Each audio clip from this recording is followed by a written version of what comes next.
31절에서 43절까지입니다. 자, 누가복음 18장 31절에서 43절. 자, 역시 이번 주 우리 큐티 본문이었습니다.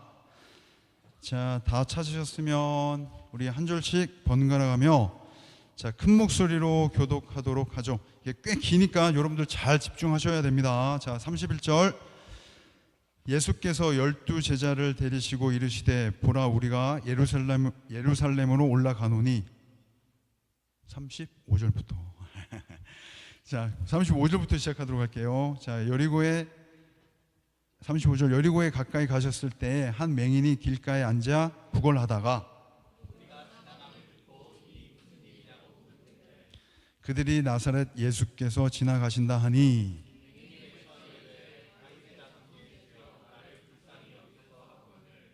앞서가는 자들이 그를 꾸짖어 잠잠하라 하되 그가 더욱 크게 소리질러 다윗의 자손이여 나를 불쌍히 여기소서 하는지라.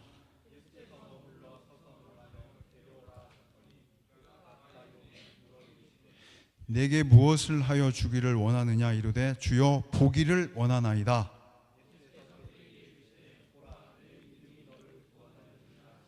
다 같이 곧 보게 되어 하나님께 영광을 돌리며 예수를 따르니 백성이 다 이를 보고 하나님을 찬양하니라. 자, 우리 오백범 목사님 나오셔서 구원을 얻는 믿음이라는 제목으로 하나님 말씀 전해 주시겠습니다.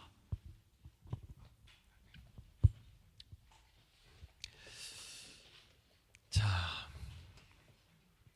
여러분 우리 아까 큐티 한 친구들 멋있죠? 예, 너무 잘하지 않았습니까? 예, 화요일 큐티도 하고 수요일 큐티도 나누고 이제 목사님은 목요일 큐티를 나누고자 하는데요. 예, 우리 여러분 혹시 레미제라블이라고 들어본 적 있습니까? 예, 레미제라블 다 한 번쯤은 들어본 적 있을 것 같아요. 예, 이 영화는 언제를 배경으로 하고 있냐면 19세기 초를 배경으로 하고 있습니다. 해담아 19세기 초라고 하면은 1800년대가 1900년대가 그렇죠. 1800년대죠. 예, 1800년대를 초기를 배경으로 하고 있는 건데요.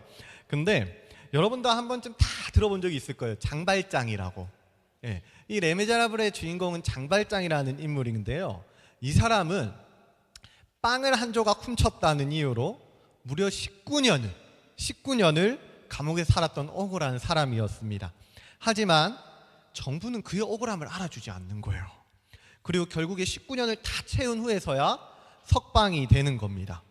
그런데요, 그의 어려움은 이렇게 감옥에서 나왔다고 해가지고 끝이 나질 않아요. 감옥에서 나온 후에도 계속해서 어려움이 이어지는데, 왜냐하면은 그때 당시의 사회적인 분위기는 전과자에게 있어서 매우 냉담했던 시절이었기 때문입니다. 그러다 보니까 지금 같은 수준이 아닙니다. 지금도 전자발찌 막 차고 있으면 저 사람 피하고 막 괜히 막 경계하고 그러지 않습니까? 근데 그때 당시에는 이 정도 수준이 아니라 그냥 사람 취급을 안 해줬어요. 아예. 그러니까 얼마나 힘들었겠습니까? 장발장은 늘 고개를 숙이고 숨어 살아야 하는 비참한 인생이었던 겁니다. 밥을 먹으러 식당에 들어가면은 밥을 내주지도 않아요. 돈 주겠다는데. 예. 돈 주겠다는데 밥을 안 주면은 뭐 먹고 살아야 되는 거예요? 힘들잖아요. 그런 인생이었습니다. 그래서요, 나중에는 자기 자신을 숨기기로 합니다.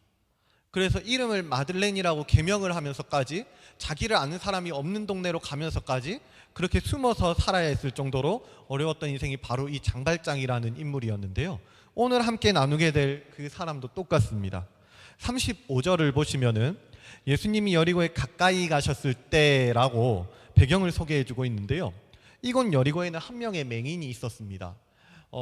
여리고가 여기가 예루살렘이거든요. 여기가 예루살렘인데 저기 위쪽에 중간쯤에 동그라미 쳐져 있는 부분이 여리고라는 지역입니다.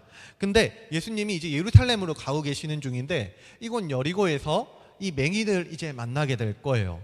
그런데 이 맹인에 대한 묘사를 보면은 두 가지 특징이 있습니다.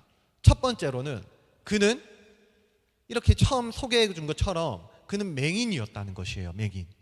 그리고 두 번째로 또 그는 길가에 앉아 구걸을 하는 사람이었다라는 겁니다.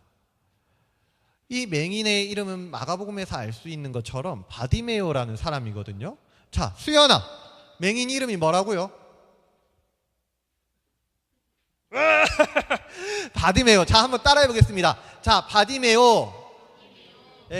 이 맹인의 이름은 바디메오라는 이름을 가지고 있었어요. 그런데요, 문제는 뭐냐면은, 이 1세기 당시에 팔레스타인 지역이라는 곳에서는 맹인들에 대한 처우가 어땠냐면은, 이 사람들에게 눈이 보이지 않는다는 것은 단순히 건강이 나쁘다, 단순히 눈이 보이지 않네, 이런 의미가 아니었던 겁니다. 그럼 어떻게 생각했느냐? 요한복음 9장을 보니까 제자들이 이렇게 예수님께 묻거든요. 요한복음 9장 1절로 2절 목사님이 한번 읽어볼게요. 예수께서 길을 가실 때에 날 때부터 맹인된 사람, 어떤 사람이요? 맹인된 사람은 맹인된 사람인데 언제부터 맹인됐다는 거예요? 태어날 때부터 맹인된 사람이래요. 태어날 때부터 맹인된 사람을 봤는데 그때 제자들이 물어서 이르는 거죠. 랍비여, 이 사람이 맹인으로 난 것이 누구의 죄로 인함이니까? 그러니까 태어날 때부터 이렇게 맹인으로 앞을 보지 못한 채로 태어났는데 이것을 갖다가 제자들은 죄로 인한 결과로 인식을 하고 있는 겁니다. 그러니까 예수님 활동하던 당시에 맹인이라는 사람은요, 죄인을 기피하던, 죄인을 벌레같이 취급하던 유대 사회에서는 소외될 수밖에 없었던 존재였고요. 그러다 보니 사람들이 모인 그런 자리에서는 자연스럽게 배척을 당하고 무시를 받고 왕따를 당하던 그런 일들이 있었던 겁니다. 그런데 그럼에도 불구하고 맹인들은요, 사람들이 모인 자리를 피할 수가 없었어요. 왠지 압니까? 아니, 손가락질하고 무시받고 따돌림 당하고 그러면 좀 피해서 이렇게 숨어 있어야 되는 거잖아요. 그래야지 놀림을 덜 받을 거 아닙니까? 그렇지 않아요? 아니, 물어봤는데 고개를 돌리면 어쩌자는 겁니까? 자, 피하면 안 돼요.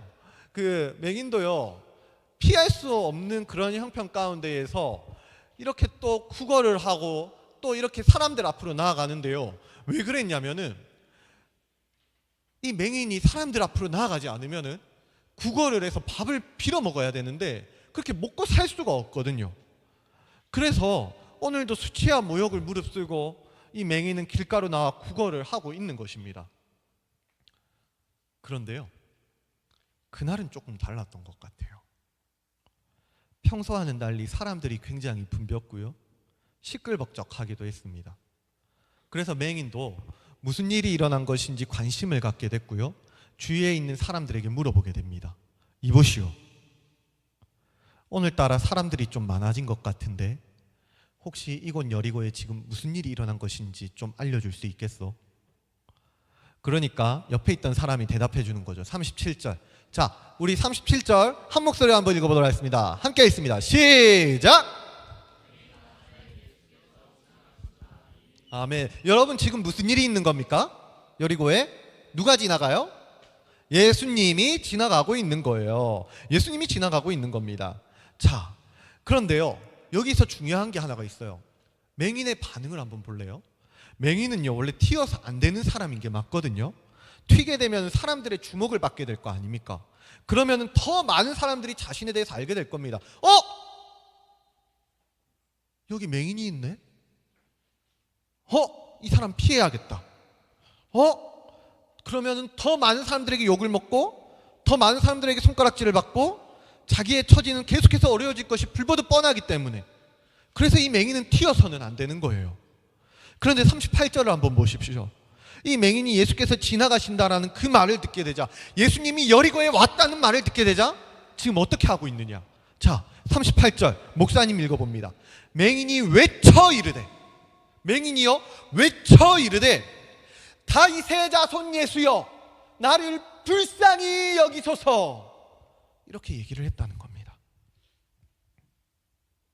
이 맹인은요, 예수님이 지나가신다는 소식을 듣고 이제 자기의 안이나 수치 따위는 접어놓기로 했습니다. 그리고 큰 소리로 외치는 거죠. 다윗의 자손 예수여 나를 불쌍히 여겨주소서. 정말 큰 소리로 외쳤던 것 같아요. 왜냐하면요, 지금 이 여리고에는 진짜 많은 사람들이 있거든요. 이제 곧 6월절이기 때문에 많은 인파가 모여 있었을 거란 말입니다. 그런데 여기에 더해가지고 예수님을 보기 위한 그러한 인파까지 합세해 있으니 여리고에는 정말로 많은 사람들이 있었을 거예요. 그런데 그럼 여기서 문제가 뭐냐면 바디메오는 이 많은 사람들 중에서 누가 예수님인지를 볼 수가 없다는 겁니다. 가까이에 있는지 멀리 계시는지 눈이 보이지 않기 때문에 알 수가 없는 거예요. 그런데 그럼에도 불구하고 이 바디메오가 아는 게 딱 하나 있었는데 그게 뭐였었냐면은 바로 예수님이 죄인을 구하러 오신 다윗의 자손이었다는 사실입니다. 바디메오는 예수님이 죄인을 구하러 오신 메시아이시라는 사실을 알았던 거예요. 그래서 그는 자기에게 찾아온 이 기회를 그냥 놓칠 수가 없었던 겁니다. 주변에선 사람들이 나무랍니다. 다윗의 자손 예수여 나를 긍휼히 여겨주셔서 이러는데 사람들이 야 맹인이 시끄럽네? 맹인이 감히 어디서 조용히 안 해? 이러면서 막 꾸짖습니다. 그런데요 그렇게 비난하고 손가락질하고 조용히 하라고 꾸짖기도 하지만 39절을 보십시오. 앞서가는 자들이 그를 꾸짖어 잠잠하라 하되 이렇게 하거든요. 그러면 원래 이 맹인은요 조용히 하고 다시 구석진 자리로 돌아와가지고 내가 오늘 좀 튀었나 보다, 사람들이 보기에 불편했을 수도 있겠구나, 그러면서 자기 위치로 돌아와야 하는 게 정상이란 말입니다. 그래야지 돌을 안 맞을 거 아닙니까?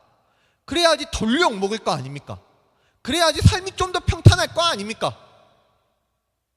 그런데 맹인은요 그 꾸지람에 굴하지 않고 사람들의 목소리에 굴하지 않고 더 큰 소리로 외쳐 부르는 거예요. 다윗의 자손 예수여 나를 불쌍히 여기소서. 내가 여기 있습니다. 다윗의 자손이여 나를 불쌍히 여기소서. 정말 목이 터져라고 불렀던 것 같습니다. 온 마음과 목숨과 뜻과 힘을 다해 간절히 주를 찾는 거죠. 왜요? 왜냐하면 바디메오는요 예수님이 진짜 구원자이시오 메시아시라는 사실을 믿었기 때문입니다. 바디메오는 예수님이 메시아이시라는 사실을 믿었기 때문에 그렇게 외쳐 부를 수가 있었던 겁니다. 눈은 보이지 않거든요.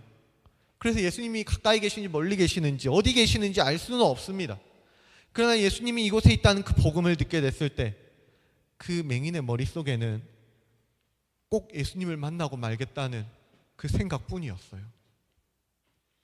그래서 자신의 목소리가 예수님께 닿길 원하는 그 간절한 마음으로 주변 사람들의 음성은 아랑곳하지 않고 외쳐 부르는 거죠. 지금 이 다윗의 자손 예수라는 표현은요 그런 표현입니다. 이사야서 11장 1절로 2절을 보면은 다윗의 아버지인 이새의 줄기에서 한 싹이 나며 그 뿌리에서 한 가지가 나서 결실을 할 거라고 그래요. 결실을. 그러니까 다윗의 자손에서 결실을 하는 구원을 이루는 그 열매가 맺혀질 거라는 얘기입니다. 한마디로 예수님께서 다윗의 자손으로 오셔서 메시아의 그 역할을 하시겠다는 그 의미를 갖고 있는 구절인 거죠. 그러니까요. 그래서 이 맹인은 예수님이 메시아이심을 굳게 믿음으로 고백하고 있는 거예요. 다윗의 아들 예수여 나를 불쌍히 여기소서. 나를 구원하소서. 그러자 예수님은요 이 바디메오에게 묻습니다. 바디메오야 내가 너의 믿음을 알겠다. 그러면은 내가 너에게 무엇을 해주기를 원하느냐? 내가 너에게 무엇을 해주면 되겠느냐? 이렇게 묻거든요. 그러자 맹인이 뭐라고 대답하냐면은 이르되 주여 다른 것 구하지 않습니다. 돈을 많이 벌게 해주십시오. 이제 더 이상 구걸을 안 해도 될 정도로 많은 돈을 주십시오. 이제 사람들이 더 이상 나를 무시하고 욕하실 수 없도록 나에게 명예와 권력을 주십시오. 이런 걸 구하지 않습니다. 바디메오는 뭘 구하냐면은 주여 나를 보게 하여 주소서. 주여 보기를 원하나이다. 보기를 원하나이다. 이렇게 지금 구하고 있는 거예요. 맹인이 원하는 것은 딱 하나뿐이었습니다. 그는 세상의 힘이나 물질, 부와 성공, 명예와 권력 따위를 원하지 않습니다. 맹인이 정말로 원했던 것은 그의 믿음에 따른 그 눈을 들어 세상을 보고 건강을 보는 것뿐만이 아니라 믿음에 따라 메시아 되시는 예수를 보며 따르기를 원했던 것이에요.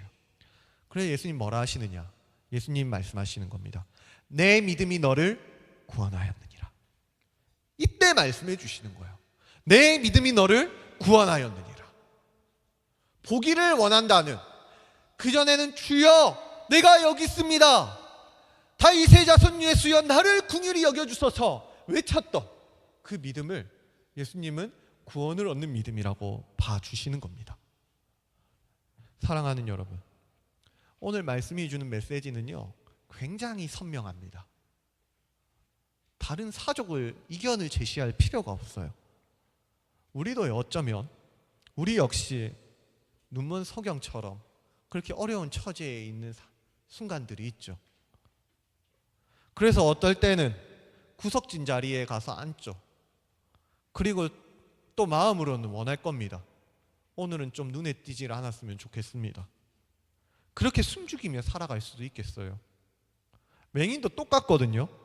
매일 구걸하고 구박받고 손가락질이나 받던 비루한 인생들이었고, 사람들에게 내 약점을 보이는 게 싫었던, 그래서 사람들의 눈을 피해 숨죽여 살아가는 게 바로 맹인의 인생이었단 말입니다.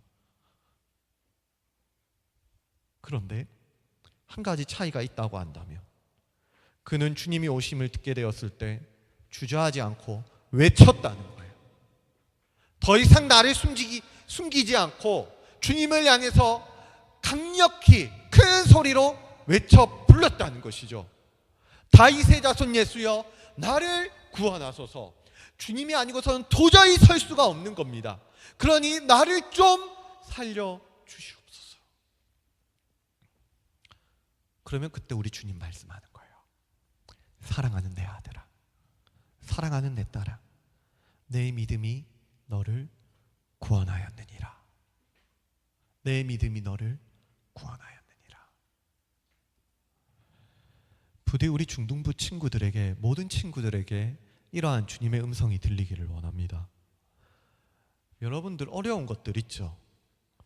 때로는 숨고 싶지 않습니까? 때로는 어디에 이렇게 자리에 참여한다는 것 자체가 너무나도 무거운 짐이 돼서 어깨를 짓누르는 날들이 분명히 있을 겁니다. 목사님도 그렇거든요. 목사님도 여러분들하고 똑같이 그런 무거운 순간들이 있다는 겁니다. 도저히 나아갈 수가 없는데 나아가야만 하는 순간들이 있더라고요. 그런데요, 그때 우리에게 요구되는 것은 다른 게 아니라 이 구원을 얻는 믿음이라는 것입니다. 예수님이 나의 구원자이시오 메시아이시라는 그 사실을 믿음으로 이 맹인처럼 외쳐 부르는 것이죠. 주님, 나를 긍휼히 여겨 주시옵소서. 주님, 내가 여기 있습니다. 나를 구원하여 주시옵소서. 우리 모두가요, 주님의 그 음성을 듣게 됐을 때 우리 살아가는 그 자리 구석구석에서 주님으로 변화되면 좋겠고, 주님으로 기뻐 찬양할 수 있는 그러한 은혜가 있으면 좋겠습니다. 자, 우리 이 시간에 또 한번 찬양할 텐데요, 우리 자리에서 일어납시다. 예, 우리가요 주의 자녀로 또 구원받은 주의 백성으로 살아간다는 것, 그런 거는 어떤 것인지, 우리가 구원받은 주의 자녀로 그 믿음으로 살아간다는 건 어떤 건지, 예, 우리가 한번 이 찬양의 가사를 통해서 또 묵상해 보면 좋겠습니다. 여러분, 가사 한번 보십시오. 주의 자녀로 산다는 것은 불 가운데로 걸어가는 것이래요. 주의 자녀로 산다는 것은 바다 위로 걸어가는 거고, 폭풍 속에서 잠잠히 주를 바라보는 것이랍니다. 그런데 여러분, 이게 가능한 일이 맞습니까? 불 가운데로 걸어가면 죽는 것 아닙니까?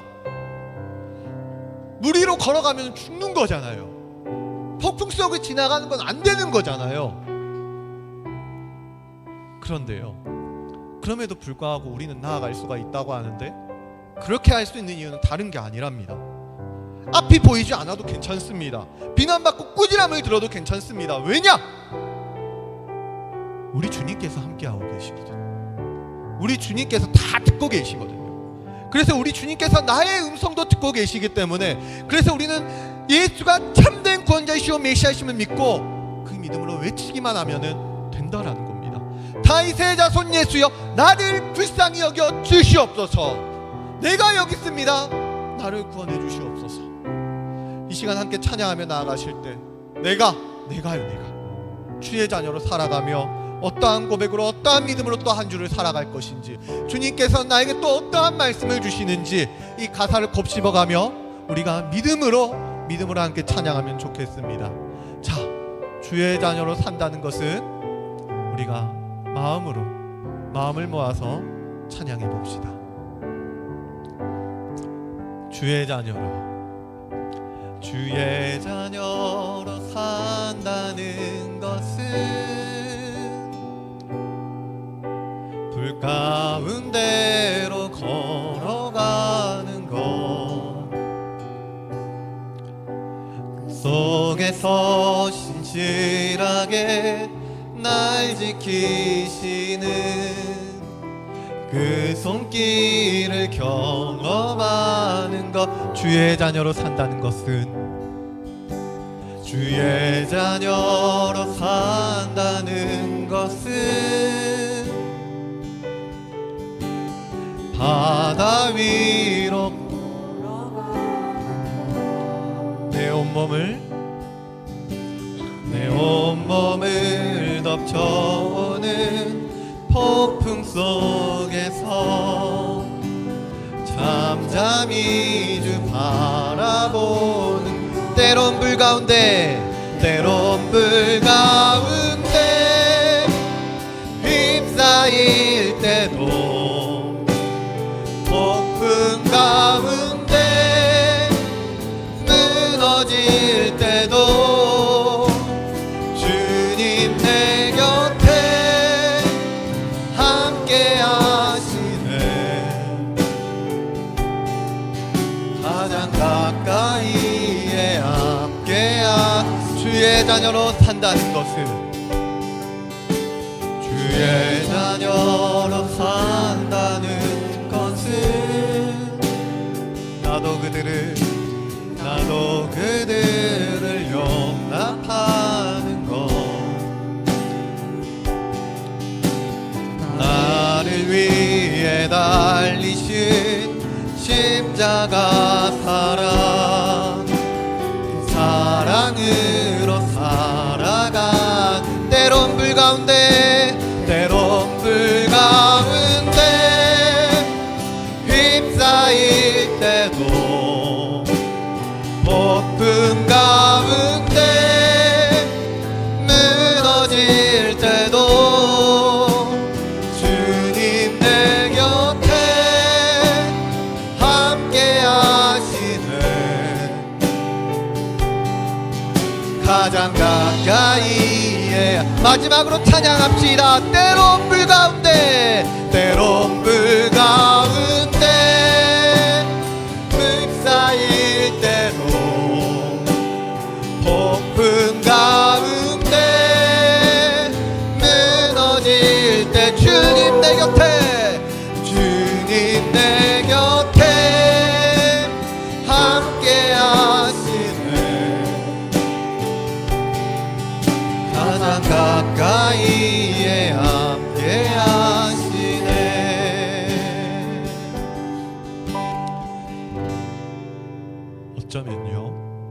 어쩌면 우리는 매일 반복되는 이러한 일상 가운데 여전히 삶이 불안하고 여전히 삶이 너무나도 불확실해서요, 때로는 이 살아간다는 행위 자체가 너무나도 어렵고 무겁고 버겁고 또 힘겨울 때가 있는 것 같습니다. 목사님도 진짜 그렇거든요. 저라고 해서 다 행복하고 즐겁고 그냥 평안한 것은 아닙니다. 어떨 때는 하나님 앞에 죄를 지어서 너무 힘들고요, 어떨 때는 어렵게 하는 누군가가 있어서 힘들고요, 어떨 때는 그냥 이유도 없는 것 같은데 숨고 싶고 피하고 싶은 날이 있더라고요. 근데 어떡하겠습니까? 또 나와야 되는데 숨고 싶어서 숨을 수가 없는 겁니다. 그런데 이렇게 어쩔 수 없는 현실이지만 그럼에도 불구하고 소망이 있고 희망이 있는 거는요, 다른 이유가 아닌 것 같아요. 여전히 이 복음이 우리에게도 들려지고 있기 때문에, 여전히 주님의 음성이 오늘도 내 귓가에 머물고 있기 때문에, 맴돌고 있기 때문에 우리는 또 사망을 가지고 이 자리로 나올 수 있는 것입니다. 그러면 우리는 믿음으로 외치기만 하면 되는 거죠. 이제 우리는 다윗의 자손 예수여, 나를 불쌍히 여겨주소서. 다윗의 자손 예수여, 내가 여기 있습니다. 내가 살기를 원합니다. 주님을 믿음으로 고백하기를 원하오니, 주님 나의 믿음 없음을 아시고 연약함을 아시오니 나의 메마른 영혼 가운데 은혜의 단비를 부어 주시옵소서. 그래서 주님의 은혜에 흠뻑 젖어서 그 은혜로 기뻐 찬양하며 영광을 돌리는, 그 은혜로 힘껏 외치는 구원받은 주의 백성이 되게 하여 주시옵소서. 이 은혜의 기회를 놓치지 않게 하여 주시옵소서라고 우리는 이렇게 기도할 수가 있는 것입니다. 우리 이 시간 함께 기도하며 나아가실 때, 주님 우리의 마음을 아시오니 주님 오늘도 우리의 이 마음 가운데 주님을 외쳐 부를 수 있는 믿음을 허락하여 주시옵소서. 그 믿음으로 주님께로 더욱 나아갈 수 있는 그러한 구원받은 백성들이 되게 하여 주시옵소서라고 이 시간 우리의 마음을 모아서 한 목소리로 함께 기도하며 나아가도록 하겠습니다. 함께 기도하겠습니다. 살아계신 아버지 하나님 감사합니다. 오늘도 주님 앞에 우리 믿음을 향하여 또 나아가기를 원하오니 주님, 우리가 튀면 안 되는 것 같고 때로는 나서는 게 싫고 너무 두렵고 어렵고 염려가 되고 걱정이 되고 이 마음이 걸음이 떨어지지조차도 않아서 주님, 이 예배의 자리로 나가는 것조차도 때로는 너무나도 어려울 때가 있는 것 같습니다. 그러나 주님께서 여전히 우리의 문 밖에 서서 두드리시고 말하고 계시니 주님, 그 음성을 듣고 다시금 주님께로 나올 수 있는 우리 구원받은 주의 백성들이 이 중동문 가운데 많아지게 되어지게 하여 주시고, 그래서 우리 주님 앞에 나와서 나올 때 주님 힘껏 외쳐 부를 수 있는, 맹처럼 주님을 외쳐 부를 수 있는, 고백할 수 있는 그러한 믿음의 자녀들이 모두 되게 하여 주시옵소서. 그래서 오늘 이 시간도 그 은혜에 흠뻑 젖어서 또 한 주를 살아가게 하여 주시고, 그 은혜로 영광을 돌려 그 은혜로 인권을 칠 수 있는 구원받은 주의 자녀들이 이 자리에 많아질 수 있도록 우리 자녀들을 주님의 그 은혜로 꼭 붙들고 또 한 주를 걸어갈 때에 주님께서 지키시고 보호하고 인도하시고 함께 하여 주시기 원하오니, 우리 때론 불 가운데 입사할 때에도 주님이 지켜주시는 그 은혜로 또 넉넉히 살아갈 수 있기를 주님 바랍니다. 주님, 우리 영혼을 지켜보아여 주시옵소서.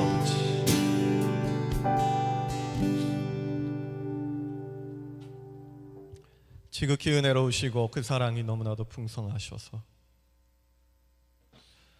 지금도 우리의 모든 간구를 들으시고 우리가 불 가운데 있을 때에나 폭풍 속에 있을 때에나 늘 함께하여 주시는 하나님 감사합니다. 우리가 살아가다 보면은 정말 바디메오처럼 앞을 보지 못할 때가 있는 것 같습니다. 그래서 낙심하고 매일 숨죽여서 그렇게 숨어 살아갈 때를 경험하게 될지도 정말 모르겠습니다. 그러나 주님께서는 이미 듣고 계시고 계속해서 들어주실 것이라는 그 사실을 우리가 믿사오니 이제는 다시 한번 고백해 하여 주시옵소서.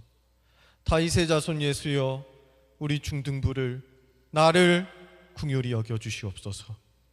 그래서 내 믿음이 너를 구원하노라 하는 주님의 음성을 듣게 됐을 때 우리가 다시 일어나 눈을 뜨고 주님을 바라보며 하나님께 영광을 돌리고 예수를 따라 아름답게 살아갈 수 있는 복된 주의 자녀들, 우리 예본 중등부가 되게 하여 주시옵소서. 이제는 우리 주 예수 그리스도의 은혜와 하나님의 무궁하신 사랑과 성령님의 감화 감동 교통하심이 오늘도 예수를 주요 그리스도시요 이렇게 고백하고 믿음으로 고백하고 외쳐 부르는 우리 중등부 모든 학생들과 선생님들 머리 위에 이제로부터 영원토록 항상 함께 있을지어다. 아멘.